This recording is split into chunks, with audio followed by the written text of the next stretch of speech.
And what I'm going to do is I'm going to just do a quick intro and then a sort of little running order. So thank you everybody for coming in.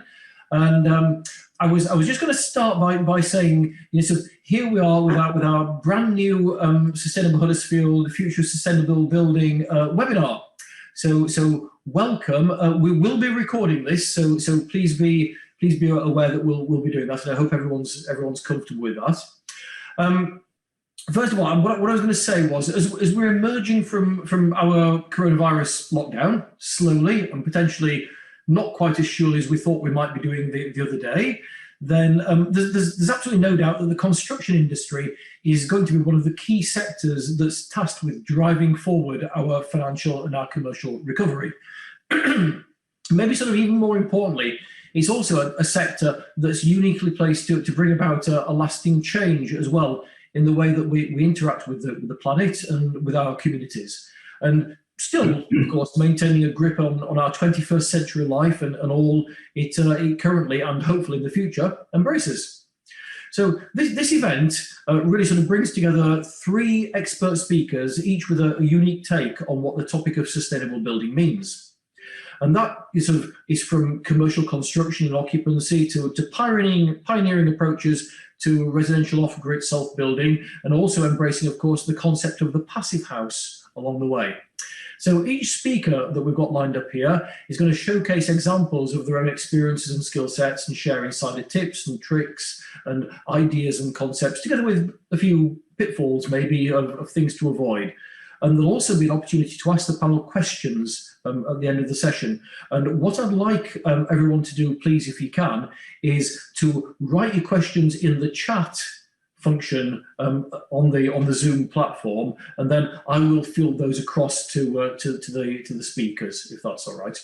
So the speakers that we've got lined up for us this evening, we've got Rob Hopkins, who's Regional Director of AHR Architects, and they're the designers of the newly launched Spine building in Liverpool, which is home to the Royal College of Physicians and officially one of the world's healthiest buildings. And Rob's going to be telling us a little bit more about that and about his designs and so on. We've got Mike Peterson, who's a former international IT director, and he's turned builder of his own sustainable off-grid eco-housing projects using a variety, I would say, of innovative techniques and sustainably sourced materials. And we've also got Chris Herring, who's director of the Green Building Store in Golka in Huddersfield.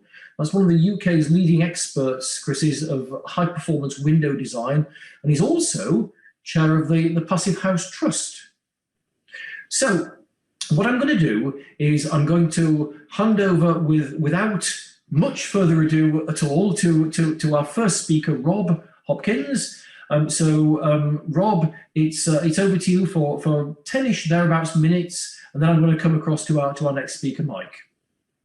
That's great. Thanks very much, Chris. Thanks everyone for joining us, and I'll give you a very whistle-stop tour of what's effectively been the last 4 years of my life, an incredible journey with the Royal College of Physicians. The college, it's a 500-year-old organisation now. They were established in 1518 with a charter from Henry VIII, and essentially they were set up as giving out the first medical qualifications in the UK. There was lots of charlatans strolling around London pretending to be doctors, and so this was the first accreditation for the medical profession, and they continue to this day to uphold the values and the very highest of standards in medical research and practice. They've moved house effectively 6 times in that 500 years, and the last time was in 1963 to their current headquarters in just on the edge of Regent's Park in London. As they were coming to their 500th year anniversary, they really wanted to consider how they could reach out closer to their members and their fellows across the UK and the world rather than just London, and so looked at a number of options in northern cities, and Liverpool gave them this really compelling offer that they would essentially, the council would build a building for them. They could rent that space back on a 25-year lease, And that was then essentially, there was a mini competition to establish an architect for the building and the fit out, and we were successful in winning that. And one of the kind of the number one thing that we put forward to essentially link architecture and the built environment with their values around medicine was the use of the WELL standard, which was reasonably new at the time. It had only been rolled out in a couple of buildings in the UK. And so this was essentially, we kind of talked to the college about what kind of level they wanted to go for in WELL standard. There's silver, there's gold, there's platinum.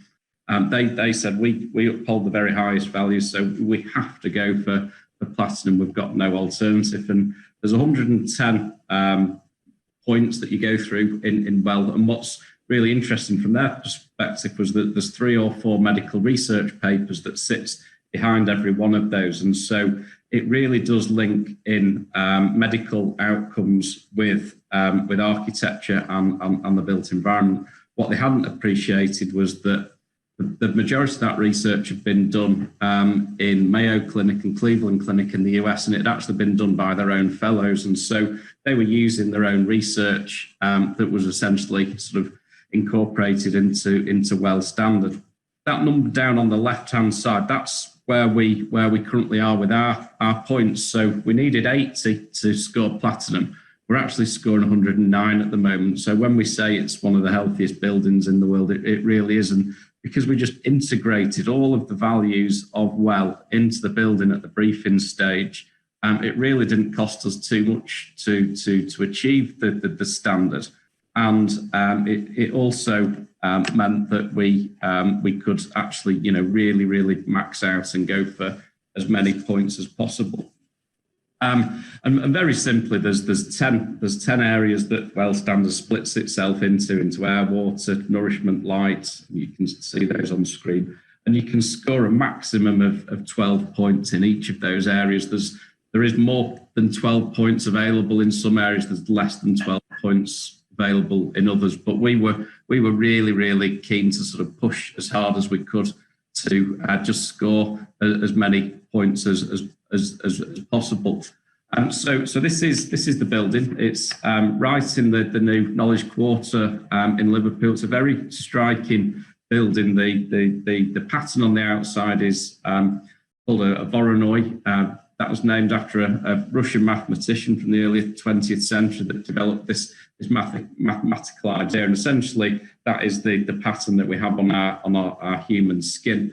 We developed this pattern on a macro scale so you could see it from across the city, but then also on a micro scale. So there's 23 million polygons that are all unique on the facade, and you'll see some of those in a moment.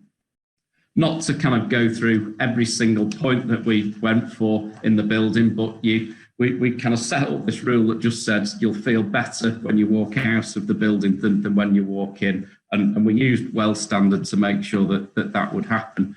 For instance, there's the air supply in there goes in at 12 litres a second. That keeps CO2 levels down to between 800 and 900 parts per million. So what you might say, well, that has about a 10 and 20% increase in cognitive function by keeping a really low level of CO2. The filtration in there, again, we've used MERV 12 filters, which again, you'll say, so what's a MERV 12 filter? Well, what a MERV 12 filter does is it takes out the very small particulate matter in the atmosphere. And that's really important in terms of our sort of post-pandemic world, because the coronavirus pandemic sits on around that PM 2.5 module. That MERV 12 filter takes 80% of those out of the atmosphere. So it makes it a very, very safe environment for people to be in. It also means that lots of really kind of dangerous, sort of cancerous type particles from the outside just can't get into the building. There's lots of sensors in the building. Every 300 square meters, there's a sensor. They're linked to displays, so you can see how much CO2 is there. You can see what particular matter is there. We've used a really healthy palette of materials in terms of everything that is timber in there is solid oak. There's no use of adhesives or glues in there, which was a real challenge for furniture. But we were very, very strong on making sure that every material was natural. The paint in there may look like standard paint. It was a special paint that neutralizes formaldehyde. So again, it really helps control formaldehyde levels in the atmosphere. The plants in there, they were based on a clean air study done by NASA in 1989 when they were going to permanently position people up on the in the space station. And so we've selected plants that remove toxins from the atmosphere that photosynthesize more than other plants, so the oxygen levels are higher in the building. Again, where we've got plaster, we've used a clay plaster inside the building, so a real focus on materials that would give a real good quality of air. In terms of light, then, you know, we've set up really nice rules that say that every single workspace is within 7 meters of the glazing. So that means that everyone has a brilliant view. It's the highest point in Liverpool, 360-degree views, absolutely incredible. You can see all the way across to Snowdon, down to Shropshire, Peak District, Pennines, up the Lancashire coast, the most incredible views. And again, that nourishes the mind. It's not just about, you know, it's not a distraction to people. It's something that actually makes people more effective in the workplace. It also means that you get connected very closely to your circadian rhythm, so your sleep pattern. So on average, people will sleep about 45 minutes extra a night in a much deeper sleep because they're very, very closely connected to the sun and a natural circadian light to mean that your body really knows when it's morning, when it's afternoon, and when it's evening. And that's something that can easily get lost when you're in a deep plan building all day. We've got lots of biophilic lights in the building. So again, all the plants have a special lighting system that's independent of the main lights for humans, and they just focus on helping those plants live. So they know how long to stay on. They can turn off to help the plants sleep at different times. So again, it's been really interesting that we've got a human lighting system and a plant lighting system in the building. And then finally, just to pick up on nourishment, this was a huge area of well. So there was loads of really interesting rules around nourishment and making a healthy building. So how you display food, making sure that more fatty foods are at the back of a display, healthier foods are at the front. Always lots of fresh fruits and vegetables on display. Mindful eating in terms of making sure there's a variety of different diets available. You can only put 300 calories on a plate, so we designed slightly smaller plates so it looks like you've got more food, because 300 calories really isn't too much when you're buying a portion of chips. But again, these were all about encouraging behaviours in people, not to say you can't buy more than 300 calories, but to say to people, to give them an awareness of what they're actually eating. So, you know, when you pour a cup of hot chocolate from the drinks machine, it'll only pour half a cup because that's 300 calories. So, you know, you can press the button twice and get 600 calories, but it gives you this really great awareness of what makes a healthy building. And so, as I said, the college have focused for 500 years on medicine and making people better. This building is all about salutogenics. It's about people not getting sick in the first place. We think it's going to be a real test bed for research in the future going forward on many levels, in terms of work environment for people, in terms of a conference environment, a restaurant environment. And you know, we're kind of so lucky to have been involved with this project. You know, the fun has only just started. Getting the data back now to see whether it really is one of the healthiest buildings in the world is kind of where it's going to end up being interesting over the next 5 years. I think that's my 10 minutes. Thank you. Wonderful. Well, thank you very much indeed for that, Rob. What a fabulous insight. And I've been very, very privileged to have been able to have a quick tour around, of course, which is where we met Rob, around the spine in Liverpool. And you're right, the views are astonishing, and it is an absolutely amazing building. I'm not quite sure about a building that tells you how much to eat, but I'm still very, very intrigued by the whole thing. I'm going to go to Mike in a couple of moments, but I think that our Huddersfield MP, Mr. Shearman, Mr. Barry Shearman, wants to maybe sort of ask a quick question, if that will be only Chris. I wish you wouldn't keep calling me an MP. No one believe a word I say after that. We are. I should have said quickly at the beginning that the Sustainable Town Initiative is a project to show that in a typical town in Britain, we can actually achieve sustainability under United Nations Sustainable Development Goals. And if we can do it in what is the sustainable, the average town in Britain, my constituents only don't like that, the typical town in Britain. We can do it anywhere. And we're aiming to, we're well on the path of getting 50 towns to collaborate with us, and we want to go to 500. So what we're doing is a kind of an experiment in terms of sustainability. So that's very important to us, and we're only slowly growing this particular working party. And because we believe in evidence-based policy, each of our areas of interest is divided into working parties with really high-level specialists in each one from our local community. We had a webinar only from our Health and Wellbeing Sub about 2 weeks ago, and global with some really international about how you build a healthy hospital. We've just got a couple of 100 million to renew our hospitals in Huddersfield and Halifax. And when I looked at the initial plans, it looked like a 1970s, 1980s hospital, but with new cladding.